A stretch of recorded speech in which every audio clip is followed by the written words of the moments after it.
Hey guys, SmithCity here for SmithCity product reviews.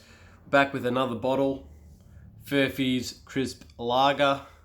There's the bottle cap there. I'll get it to focus for you. Oop, no. It's wanting to focus on me instead. Hasn't gone to plan. Oh, there you go. Bang. Bingo. I have had this, so I know what to expect here. I'm just going to open her up. It's a twist top. Hopefully it doesn't go crazy at me, but I think it might. Nope, hasn't gone crazy at all. So pour it into a glass and we'll do the review.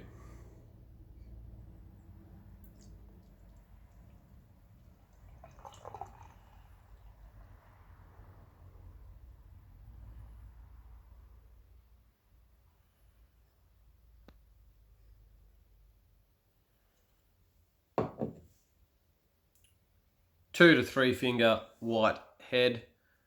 I'll do the same camera angle I've been doing. It is quite a foamy head. Very small bubbles there, so the head should probably stick around for a little while. As you can see there, it is quite clear and it's very, very tiny but very minuscule amount carbonation chasing the glass. I'm just going to say the tasting notes just straight off the website, because I don't think I'm going to be able to give you a lot in reference to that. It says tasting notes: Furphy Crisp Lager is an easy drinking beer that is low in bitterness, light in colour, and finishes clean. I already partially know what I'm going to say in this review, so we'll get into the aroma and I'll see if I can pick anything out for you guys.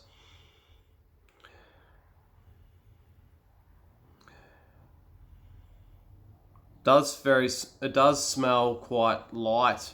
It does have Cascade hops in it, which the beer that I'm going to reference of what this tastes like also had Cascade hops in it. Its ABV is 4.5%.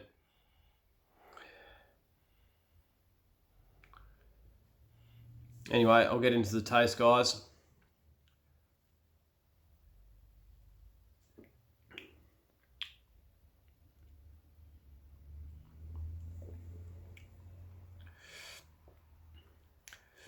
So it is a little bit peppery.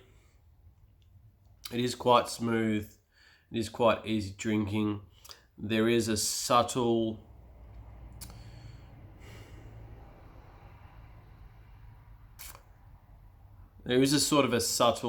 like it's very minor, but it's there.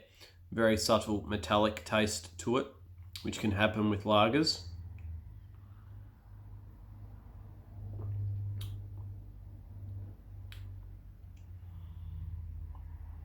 But as you can see, I've stuck my gob in that and the head's still foamy. So, Blake from BWS again.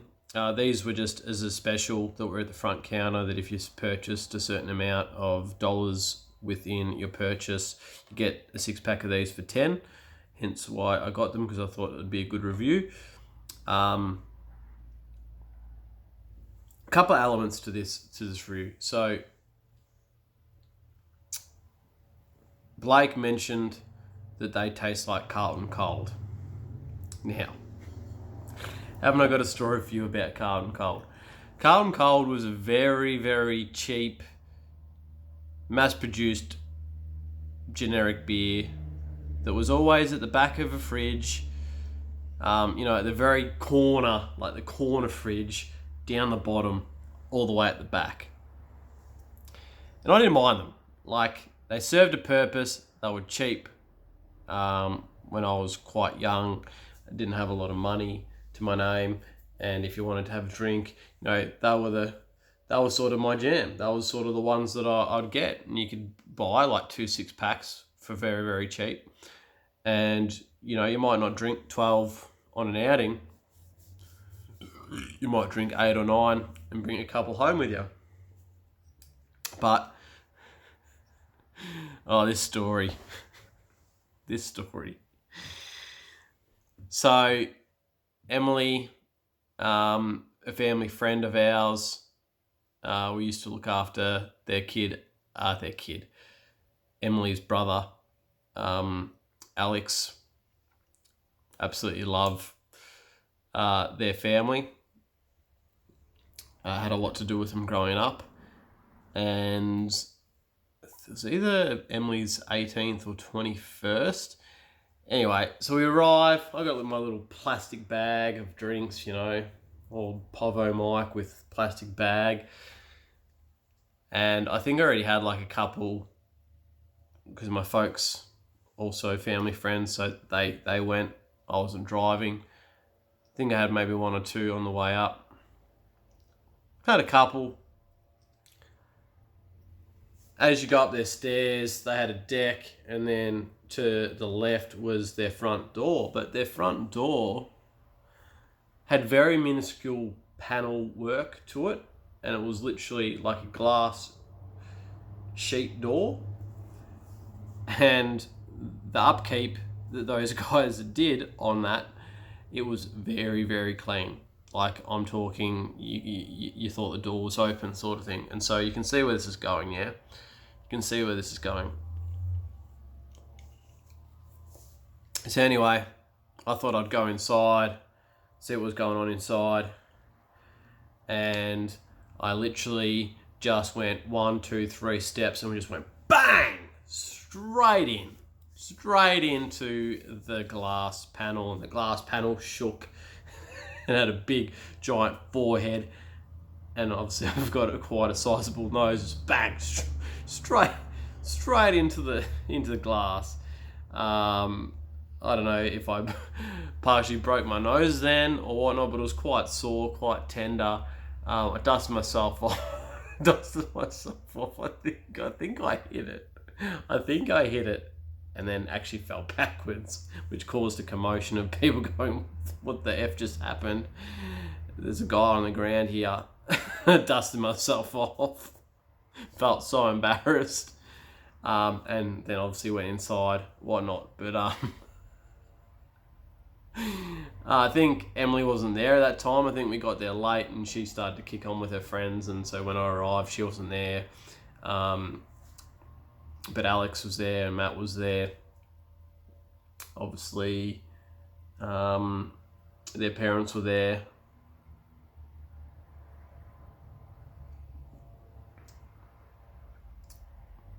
I hit that hard.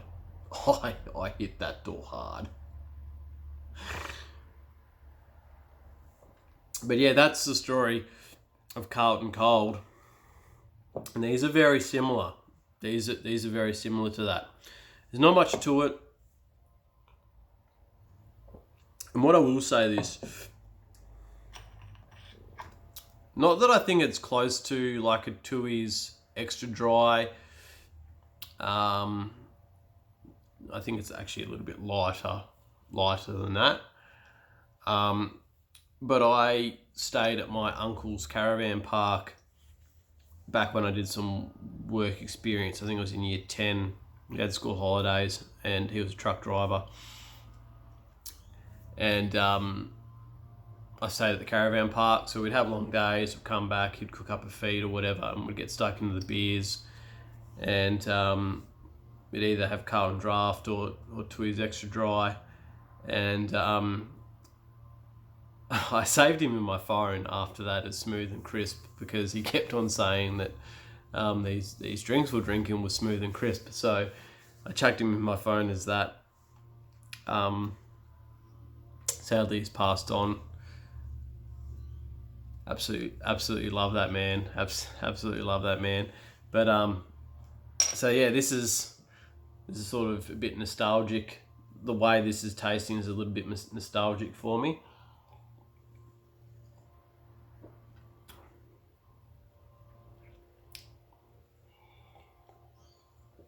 But yeah, most times when I was 17, 18, 19 and I was going somewhere and I wanted to have a beer, I'd get Carlton Cold.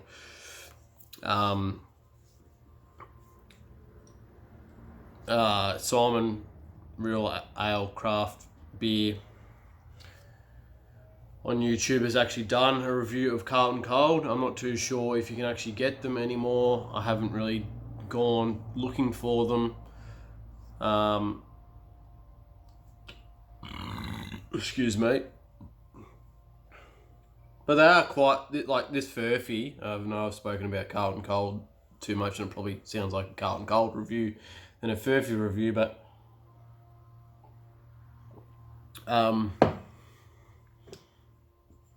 this is good. It's pretty basic. It's not top of the range, but it does what it needs to do. It's 4.5%. It's 1.3 standard drinks. It's got 135 calories per beer, and I know most beers are around the 150 mark. So if you are trying to lose weight, it is good to check the calories of beer. Obviously, I'm a PT, and so drinking alcohol isn't going to stop you from losing weight. It's the amount of alcohol you consume and the total calories within a day and then of a week that play a part, and also what alcohol does for you in terms of if you're getting absolutely munted and you are consuming a shitload of calories, but then the next day you've got no energy to work out, and your diet's pretty horrible the next day. You can see how over a 2-day period of drinking, then feeling like crap and eating, and you're not exercising, you can see where people fall into a habit and a routine of not something that's necessarily not necessarily a bad behavior, but if you've got no other counters in terms of like countering those moves that you're making, and you don't have a solid diet throughout the week, and you aren't watching your calories, and you aren't in a calorie deficit, drinking alcohol can be a problem. I do probably 2, maybe 3 on average beer reviews a week. And so when you look at it like that, and I don't necessarily drink outside of that. Sometimes I do, but most of the time I don't. And so if I'm having 1 or 2 drinks, that's an extra 270 calories. So, you know, it's not the end of the world if you can fit that into your calorie deficit of losing weight. And I did it quite well when I was my heaviest. I was digging holes, got a new job, I was at my heaviest. I was still consuming 2 or 3 drinks a week. There were some weeks where I was having like straight whiskey or rum occasionally at the back end of a week, and I was still able to lose weight. So don't ever fear beer. Don't ever fear beer. Don't ever fear alcohol. But if it is a problem for you, there might be a chance that you have to make some initial changes of either cutting back or getting rid of it altogether, whilst you make changes with your diet and your training regime to lose weight. But alcohol, in a sense, isn't necessarily the issue as to why people can't lose weight. The first thing your body tries to do when you drink alcohol is it will try to get rid of it over any other bodily function. So that's why people can suffer digestion issues whilst drinking, because the first thing your body will try to do is will try to get rid of it. But anyway, that's enough fitness talk on a beer review. But it is quite smooth. I wouldn't say it's overly bitter. Its IBU units are 11, which it's bitter units. See if I can.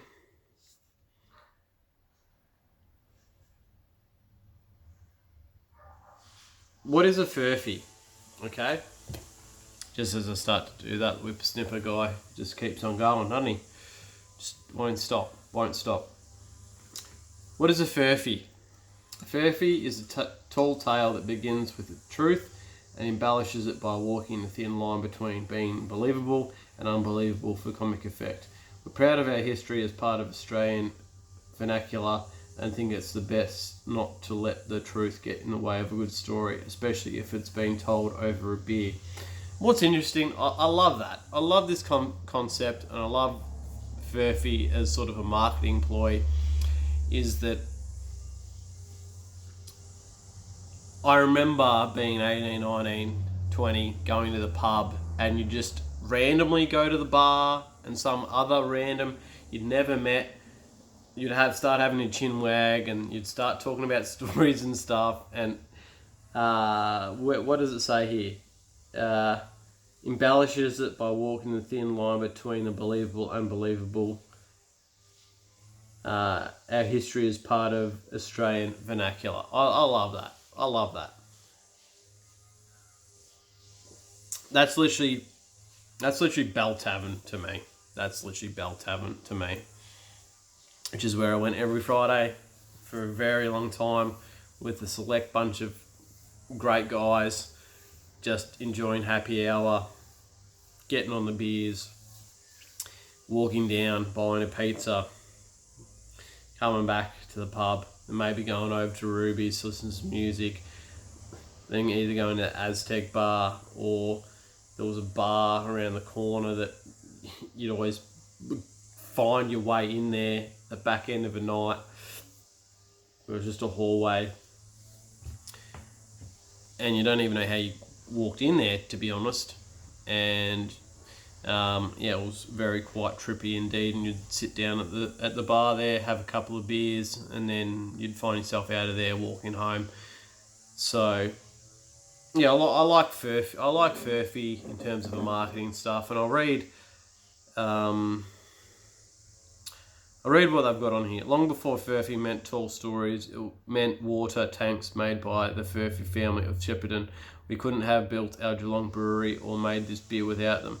To pay respects to the Eddie Murphy. No, to pay respects of the Furphy family services to Victorian refreshments, we named this refreshing, easy drinking lager after them.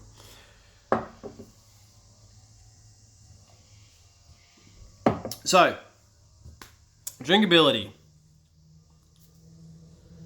No problem with being able to sit there and drink tons of them. No problems. Absolutely no problems whatsoever. Drinkability is good. Obviously, their marketing or packaging, if you will, is quite standard. You see them in a fridge, you know exactly that it's a Furphy.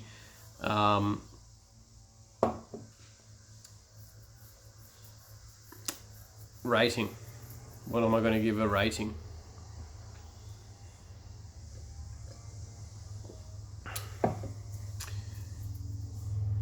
If I detached everything away of everything that I just spoke about within this review, I'd probably give it a 6. Because of the nostalgia factor, that reminds me of a beer I used to drink. It reminds me of memories. All that sort of stuff plays into it. I'd give it a 7.5. Great stuff, Furphy. Cheers.